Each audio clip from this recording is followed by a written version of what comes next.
আসসালামু আলাইকুম প্রিয় ভাইরা, কেমন আছেন? আশা করি সকলে ভালো আছেন এবং সুস্থ আছেন। দেশ ও দেশের বাইরে যে যেখান থেকে আমার এই ভিডিওটি দেখতেছেন অবশ্যই আমার চ্যানেলটি সাবস্ক্রাইব করে দেবেন। প্রিয় ভাইরা, আজ 21শে মে 2025 ঢাকা বিএফএস গ্লোবালের সর্বশেষ যে আপডেট, এই আপডেটটি আপনাদের জানিয়ে দেব। এবং আপডেটটি জানানোর আগে কিছু গুরুত্বপূর্ণ বিষয়, যেটা ফ্যামিলি ভিসার একটি গুরুত্বপূর্ণ আপডেট আছে এবং এখানে কিছু ইনফরমেশন তারা দিয়েছে, সেটা আপনাদের জানিয়ে দেব। 20শে মে 2025 ফ্যামিলি রিউনিয়ন ভিসার আবেদনের ভুয়া কাগজপত্র জমা পড়ার হার বৃদ্ধি, আবেদনকারীদের জন্য পরামর্শ। মানে 2025 সালের 20শে মে একটি বিজ্ঞপ্তি দিয়েছে, যে বিজ্ঞপ্তিতে বলা হয়েছে যে ফ্যামিলি রিউনিয়ন অর্থাৎ ফ্যামিলি ভিসা যারা কাগজপত্র জমা দেন তাদের প্রচুর পরিমাণে ভুয়া কাগজ অর্থাৎ 2 নম্বর কাগজ আপনারা জমা করেন, সেটারই একটি বিজ্ঞপ্তি তারা দিয়েছে এবং এটার জন্য পরামর্শ দিয়েছে। যেটা বলা হয়েছে, দূতাবাস ফ্যামিলি রিউনিয়ন ভিসার আবেদনগুলি যাচাই করার সময় ক্রমবর্ধমান হারে ভুয়া বাংলাদেশি ও ইটালিয়ান নাগরিকত্বের সনদপত্র শনাক্ত করেছে। অর্থাৎ যারা বাংলাদেশি আছে এবং ইটালিয়ান নাগরিকত্ব আছে, এদের ভুয়া কাগজপত্র দিয়ে অনেকে তাদের ফ্যামিলির লোকজনকে বর্তমানে ইটালিতে নিচ্ছে, সে কথাটাই এখানে বোঝানো হয়েছে। এখন আসি গুরুত্বপূর্ণ যে বিষয়টা, সেটাই আপনাদের পর সর্বসাধারণে জানানো যাচ্ছে যে দূতাবাসের কাছে অত্যাধুনিক যাচাইকরণ ব্যবস্থা রয়েছে, যার ফলে প্রয়োজনীয় পরীক্ষা এড়ানো বা ফাঁকি দেওয়া অসম্ভব।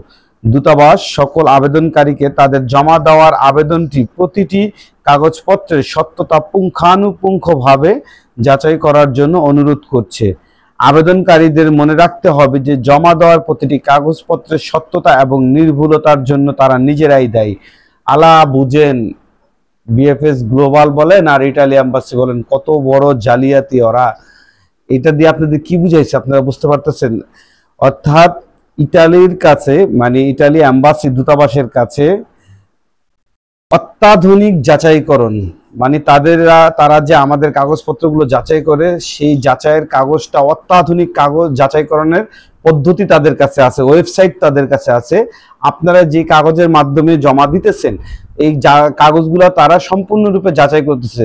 বিশেষ করে 2023 ও 24 সালে যারা ফ্যামিলি ভিসা জমা দিয়েছেন, আপনাদের উদ্দেশ্যে বিশেষ করে এই কথাটা বলা হয়েছে যে 23 ও 24 সালে যে কাগজগুলো আপনারা জমা দিয়েছেন, এর মধ্যে ম্যাক্সিমাম মানুষেরই কাগজ বিভিন্নভাবে আপনারা ভুয়া কাগজ বানিয়ে দিয়েছেন। অর্থাৎ হতে পারে সেটা জন্ম নিবন্ধন, হতে পারে আপনারা বয়স চুরি করেছেন, যে অথবা বিয়ের বয়স 2-4 বছর এদিক সেদিক করেছেন, বিয়ের বয়সের সাথে অনেক সময় বাচ্চাদের বয়সের ম্যাচ করতেছে না, অথবা ওইখানে আপনার যেই আপনার হাজবেন্ড যে কাগজ দিয়ে আপনাদের নিতেছে, ওই কাগজে কোনো সত্যতা মিল পাচ্ছে না, তাদের ট্যাক্স ফাঁকি আছে, অথবা আপনাদের কাগজের ঝামেলা আছে, বাসা বাড়ি যে আলোচ্য দেখাইছেন সেখানে ঝামেলা আছে।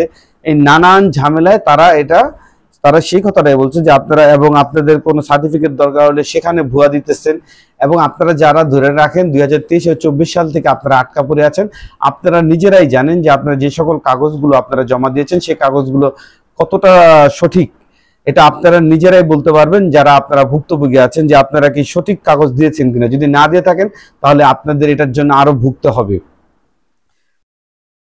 এরপরের অংশটা দেখেন, তাদের আরো মনে করিয়ে দেওয়া হচ্ছে যে কোনো জাল কাগজপত্র বা মিথ্যা তথ্য সম্বলিত কাগজপত্র জমা দিলে শুধুমাত্র ভিসার আবেদনই প্রত্যাখ্যান হবে না, বরং আবেদনকারী সেনজেনভুক্ত দেশগুলোর সিস্টেমের একজন প্রতারক হিসেবে চিহ্নিত হবেন। এর ফলে ভবিষ্যতে ইউরোপীয় ইউনিয়নের বৈধ ভ্রমণের সম্ভাবনার উপর স্থায়ী নেতিবাচক প্রভাব পড়বে।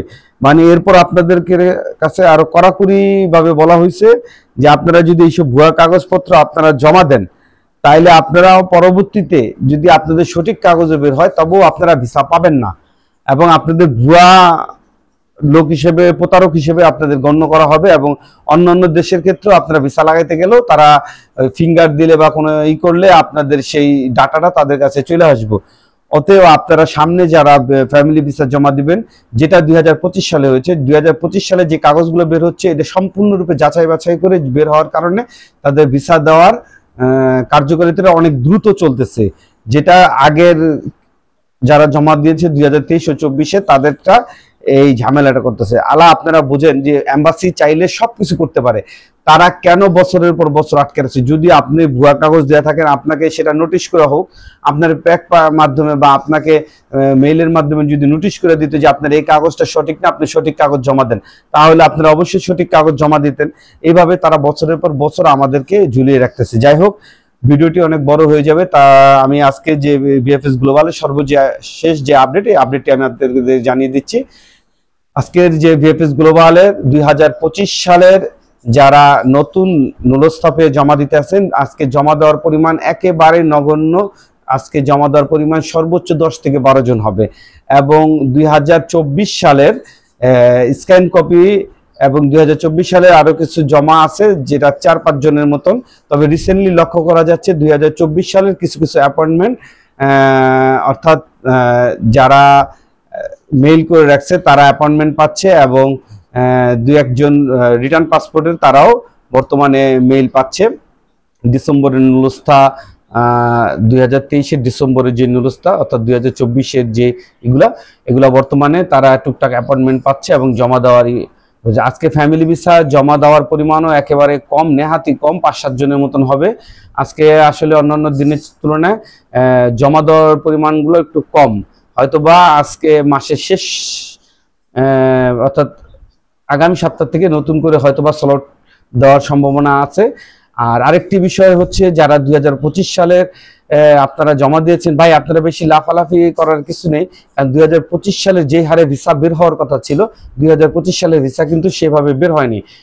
কতটি ভিসা বের হয়েছে বাংলাদেশের, যেখানে বাংলাদেশে 10-15 হাজারের উপরে সবসময় কাগজ পায়, সেই হিসাবে বর্তমানে বাংলাদেশিরা কয় হাজার কাগজ পেয়েছে, এবং অনেক শহরের কাগজ এখনো বাংলাদেশিরা পায়নি। এবং আজকের আরেকটি বিষয় হচ্ছে, যারা মোটামুটি জমা দিতেছে মাতেরা শহর, রাগুসা শহর, পাদোবা শহর, এগুলার কাগজগুলোই জমা দিতেছে। আর আজকে ভিসা পাওয়ার পরিমাণটা আমি আপনাদের বলি, আজকে ভিসা পাওয়ার পরিমাণটা মোটামুটি 25-30 জনের কম হবে না। এর কারণ হচ্ছে, আপনারা ভালো করে জানেন যে গত সপ্তাহে 2025-এর এপ্রিল মাসে যে জমাগুলো হয়েছিল, জমার পরিমাণটা অনেক বেশি ছিল, যার কারণে এখন সেই ভিসাগুলো ডেলিভারি হওয়ার কারণে এখন ভিসার পরিমাণটা একটু বেশি।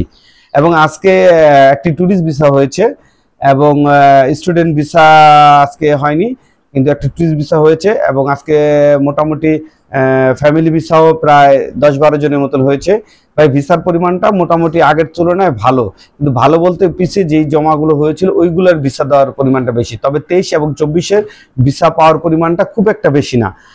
অতএব আপনারা যারা বিভিন্নভাবে আন্দোলনের জন্য যোগ দিবেন, অবশ্যই আপনারা আসবেন, এবং যাতে একটি সফল আন্দোলন, মানববন্ধন হয়। কারণ আমরা দীর্ঘদিন ধরে আটকা পড়ে আছি, এটা আসলে সকলেই আমরা ভুক্তভোগী। আর বিশেষ করে কি বলবো, দুঃখের অনেক কিছুই কথা বলার ছিল। যাই হোক, 23 ও 24 সালের বিষয়ে একটি বিস্তারিত আপডেট নিয়ে পরবর্তীতে আমি একটি ভিডিও দেব। আপনারা সকলে ভালো থাকবেন এবং সুস্থ থাকবেন। আসসালামু আলাইকুম।